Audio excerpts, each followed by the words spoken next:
Voilà, encore une nouvelle vidéo sur les presque 70 maintenant qui sont en ligne. Le thème aujourd'hui va être agir ou réagir. Ensuite, je le mettrai sur le site être-humain.net. C'est une vidéo de Que vivent nos relations TV. Voilà pour le contexte. Alors, réagir ou agir. Bien sûr, comme je l'ai déjà exprimé dans d'autres vidéos, là j'ai choisi ces deux termes, réagir, agir. Les termes en soi pour moi ne sont pas importants. Ce qui est important, c'est ce que je vais essayer d'exprimer, de clarifier comme expérience concrète, comme expérience humaine concrète, à la fois intérieure et dans sa manifestation extérieure. Ce qui est important pour moi, c'est cette expérience-là. Peu importe l'étiquette que vous mettrez, peut-être que les étiquettes réagir ne vous correspondront pas, vous aurez peut-être envie d'en mettre d'autres. Pour moi, c'est pas très important les étiquettes. Ce qui est très important, c'est la conscience que je vais parler de deux choses différentes. Et la conscience qui distingue ces deux expériences, elle est utile. Parce qu'elle va vous permettre d'être libre, de choisir l'un ou l'autre, ou de choisir qu'il y en a un des deux qui ne vous intéresse jamais, etc. Donc moi mon but, ça va, bien sûr vous allez voir que je vais plutôt prôner, on va dire l'action, mais en fait non, vous voyez, quand j'ai dit prôner, ça me plaît pas, je prône rien du tout, je vous encourage à être clair avec qu'est-ce qui est action et qu'est-ce qui est réaction. Après vous faites ce que vous voulez de ça. Donc la distinction que moi je fais, ce que je vais appeler la réaction, ce que je vais appeler réagir, c'est ce qui est fondé principalement sur les émotions ou sur l'affectif, ce qui pour moi revient au même. Tout ce qui est vécu affectif, on a tendance à le dissocier du vécu émotionnel parce qu'on y met tout un côté très positif, voire amoureux. Alors là, vous allez trouver plein de vidéos qui parlent de ça. Donc c'est le vécu émotionnel qui est positivé, qui est rendu positif, mais aussi positif que le mental le juge. Tous ces vécus-là restent fondés sur toutes les inconvénients du vécu émotionnel. Et les inconvénients, enfin en tout cas les inconvénients, le vécu émotionnel, il est assez instable, parce que les émotions sont déclenchées comme ça, c'est prépondérant et c'est pas contrôlé. Et donc c'est très instable. Et aussi, dans mon expérience, là aussi, allez voir les autres vidéos sur le sujet, les émotions, ça parle de soi. Donc quand je me base sur mes émotions pour considérer quoi que ce soit d'extérieur, qui a déclenché l'émotion, c'est souvent, pas forcément uniquement, mais c'est souvent des choses extérieures qui viennent déclencher des émotions. Mais quand j'utilise mes émotions pour considérer cette chose extérieure, à mon humble avis, je suis à l'envers. Alors en tout cas, je réagis.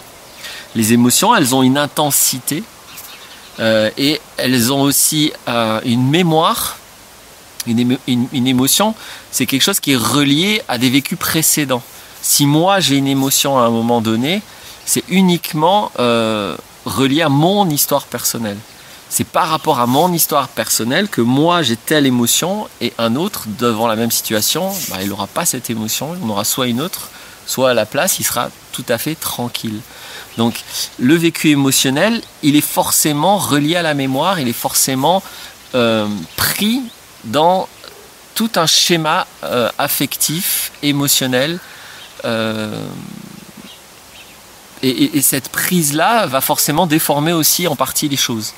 Mais bon, là je réfléchissais, mais je ne vais pas forcément trop détailler là-dessus. Il y a d'autres émotions qui parlent de aller voir les ancrages émotionnels. Donc Laurent Martinez, ancrage émotionnel, vous allez tomber sur la vidéo. Allez voir la vidéo sur la gestion, sur l'intelligence émotionnelle, ou gestion des émotions aussi, je crois que j'ai appelé ça, ou sur l'échelle émotionnelle. Voilà, je ne vais pas répéter tout ça. Et donc, en me basant sur toute cette expérience, moi je considère que le vécu émotionnel, il va être lié à mon histoire, il va parler de moi. Donc cette mémoire-là plus l'intensité émotionnelle, elle peut aussi être liée à des empreintes sensorielles. C'est-à-dire que ça va prendre mon corps. Je peux sentir même quelque chose de quasiment douloureux dans certaines pour certaines émotions. Il y a certaines émotions qui vont vraiment me faire un gros poids au plexus ou à la gorge, un nœud, ou me prendre les tripes, etc. Donc ça peut être très prenant et c'est ça qui favorise une réaction. C'est qu'à un moment donné, je suis moi pris par quelque chose qui est très envahissant. C'est pas la situation extérieure qui est envahissante, hein. Enfin, elle peut l'être aussi, mais là en l'occurrence, quoi qu'il se passe à l'extérieur, si je suis pris par une émotion intense, ça va être très envahissant. Pour autant, je suis responsable de ça, puisque c'est ce que j'ai fait de ma mémoire, ce que j'ai fait de mon passé, qui est en train de résonner. Donc si j'ai fait la paix avec mon passé, je vais être plutôt serein, plutôt stable. Mais si j'ai encore beaucoup de choses dans mon passé qui sont en souffrance, beaucoup de circonstances vont venir réactiver ces souffrances et je vais réagir. Donc voilà, évidemment, ce que j'appelle la réaction, c'est quand je vais me baser sur un vécu émotionnel pour prendre une décision ou même pour considérer une réaction. Ça peut être aussi simplement une interprétation. Je peux avoir une interprétation réactive, même si je vais ne rien faire. Enfin, ne rien faire, ça n'existe pas trop, hein. Même si je reste immobile, bah, c'est une action, ça a des conséquences. Donc quoi que je fasse, même disons si c'est assez passif, il y aura au moins une interprétation qui peut être réactive. Et mon interprétation, c'est-à-dire ce que je vais penser de la situation, si elle est réactive, si elle est basée sur une émotion, elle peut être très déformée. Donc que ce soit juste une interprétation, que ce soit une décision, que ce soit une action, un comportement, bien sûr ça peut aller jusqu'à la violence ou le meurtre, ça peut aller jusque-là, la réaction émotionnelle.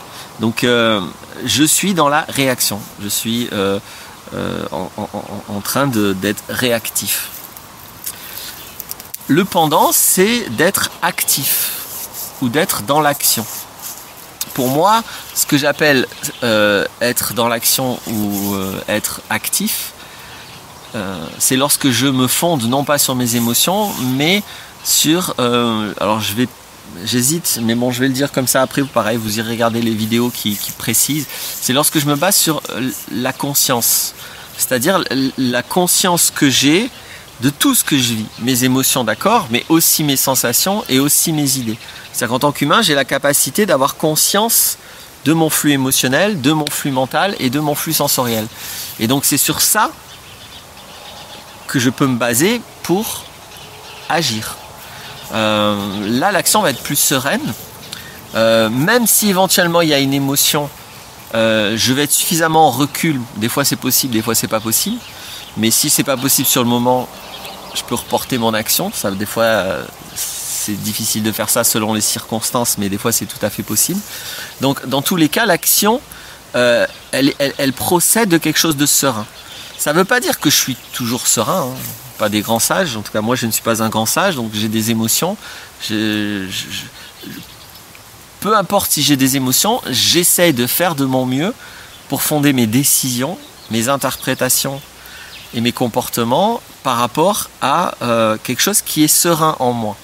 Donc je peux voir l'émotion, mais je ne suis pas obligé de laisser l'émotion commander, piloter et mon interprétation et ma décision et ma réaction, donc si c'est les émotions. Donc je peux essayer d'être dans l'action, c'est-à-dire d'avoir un espace entre vraiment le vécu, encore une fois, émotionnel, sensoriel, mental, et le moment où je prends la décision, où je décide du coup en général d'interagir avec le monde. Et donc évidemment que les interactions avec le monde sont très très différentes quand elles sont des actions que quand elles sont des réactions. Pour décrire aussi tout ça d'une autre manière, j'observe assez facilement que justement le seuil qui va faire qu'il y a des interactions entre les personnes, souvent le seuil va être émotionnel. On va parler d'être dérangé. À moins que tout aille bien, qu'on soit en phase et que tout aille bien dans un groupe ou dans une situation, bon, là c'est assez simple. On peut tout autant être dans la réaction, mais bon, c'est pas là qu'il va y avoir des conflits, des problématiques. Par contre, s'il y a des désaccords, voire des oppositions, donc quelque chose qui potentiellement peut devenir conflictuel, aucun désaccord et aucune opposition ne doit créer un conflit, mais ça peut créer un conflit. Donc s'il y a une situation comme ça, je remarque que très souvent, le critère qu'on trouve tout à fait normal et qu'on applique, c'est le fait d'être dérangé. C'est-à-dire que si on me dérange, alors là, je suis légitime à agir. Enfin, en l'occurrence, à réagir, pardon.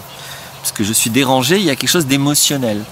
Et donc je vais réagir de cette manière. Ça marche dans l'autre sens, c'est-à-dire que si à un moment donné vous vous positionnez, vous exprimez un désaccord ou un accord, cette fois sous forme d'action, c'est-à-dire en étant tout à fait serein, ou en tout cas en faisant procéder votre expression, votre positionnement de quelque chose qui est serein en vous, ça peut vite être interprété comme le fait qu'on vous a dérangé. Alors soit on va s'excuser en disant ah, mais je voulais pas te déranger, je m'excuse, etc. Ce qui est très décalé parce que vous n'êtes pas forcément dérangé si vous êtes dans l'action. Soit on va vous reprocher finalement d'être dérangé, d'être perturbé. Mais c'est quoi ton problème? C'est quoi qui te dérange? Qu'est-ce qu'il y a? J'ai rien fait de mal, etc., etc. Donc ça vient envenimer les choses parce que même quand vous êtes dans l'action, vous allez voir que la réaction étant tellement commune dans notre culture, on va interpréter que si vous agissez, si vous positionnez, si vous exprimez, c'est parce qu'il y a une perturbation émotionnelle. Comme si il ne peut pas y avoir de positionnement, encore une fois, de désaccord, voire d'opposition, autrement que par la perturbation émotionnelle. Et donc, ceci peut aussi encourager ou décourager plus exactement de se positionner, d'agir, de faire des vagues, comme on dit. Vous savez, souvent c'est encouragé dans les milieux de surtout pas faire de vagues. Donc si vous avez une expression qui est différente, on va plutôt l'encourager à ce que vous la fermiez. Et alors que si vous êtes dans l'action sereine, ça fera peut-être des vagues, mais c'est pas le but. Le but c'est juste que vous existiez, que sereinement vous dites vos valeurs, vous dites votre décision, vous dites votre interprétation. Et puis des fois ça plaît, des fois ça plaît pas. Mais en soi, ça ne peut pas poser de problème. Par contre, ça peut poser problème si une personne qui, elle, a l'habitude d'être réactive, va interpréter ça comme une réaction. Donc dans ce cas-là, le plus vous êtes serein, le plus vous allez peut-être parvenir à démonter cette interprétation. En disant non, mais il n'y a pas de problème, je ne suis pas perturbé, simplement je ne suis pas d'accord, voilà ce que je pense.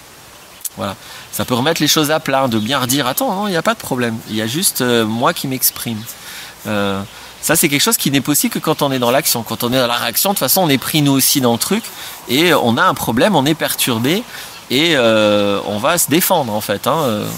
Quand il y a une émotion, on va souvent être encouragé à se défendre puisqu'on se sent envahi, on se sent perturbé. On est envahi et perturbé uniquement par l'émotion à la base. Je dis pas, encore une fois, il peut y avoir des circonstances envahissantes et perturbantes, mais c'est pas souvent le cas. Donc on est en tout cas envahi et perturbé par l'émotion, donc on n'a rien à défendre à cet égard-là.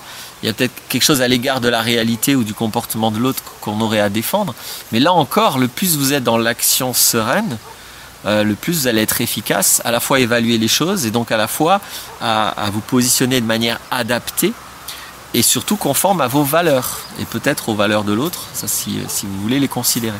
Donc voilà un peu tout ce que je voulais dire sur le sujet. J'espère que c'est aidant. Je trouve que c'est à la fois un sujet très très très commun, c'est très fréquent et à la fois on en parle très peu. La réaction a l'air d'être devenue vraiment une norme. C'est comme si l'alternative dont je viens de vous parler, elle n'a pas sa place, elle n'existe pas. Donc moi je voulais au moins en parler et puis j'y encourage. Voilà. J'encourage à la fois à être attentif à est-ce que les autres sont dans la réaction ou dans l'action, parce que on n'interagit pas pareil avec quelqu'un qui est en train de réagir ou quelqu'un qui est juste tranquille en train d'agir. Et évidemment à vous inviter vous-même à trouver cette liberté de pouvoir être dans l'action plutôt que dans la réaction et de baser vos interprétations, vos décisions, vos choix, non pas sur les émotions, parce que ça parle de vous, ça parle pas du monde, mais de baser vos décisions, vos interprétations, vos actions, vos choix sur une conscience plus globale. On pourrait parler sur quelque chose de plus holistique, de plus entier, qui considère un ensemble, et pas seulement que je suis pris, je suis dérangé, je suis en émotion. Ça va permettre aussi de ne pas agir trop tard. ou plutôt de ne pas réagir trop tard. La réaction a tendance à être toujours un peu trop tard, parce qu'on attend que ça soit vraiment perturbant pour mettre en place les choses. Alors que quand je me positionne au niveau de la conscience, je vais poser des fois des limites, même s'il n'y a rien qui me perturbe. Seulement parce que j'ai des principes et que le principe, là, il est attaqué. Donc je ne suis pas perturbé, il n'y a rien qui me dérange, mais je ne suis pas d'accord avec ce qui est en train de se passer, et donc je me fais respecter. Je viens de faire une vidéo juste avant sur se faire respecter, vous pourrez aller la voir, ça peut être associé. Et donc là, je me base sur simplement des principes, sur quelque chose de stable, quelque chose qui est un peu objectif. Alors je dis bien un peu parce que l'objectivité humaine, j'y crois pas trop, mais en tout cas quelque chose qui est plus serein. Pas quelque chose qui est juste réactif et qui est juste circonstanciel et je vais me laisser marcher dessus 30 fois dans la journée, puis la 31e fois je vais casser la gueule parce que là j'en peux plus. Le plus simple c'était de ne pas se laisser marcher dessus les 30 fois dans la journée, et même la première fois de ne pas se laisser marcher dessus. Voilà, j'espère que j'ai réussi à être assez clair sur cette question. Voilà, à bientôt.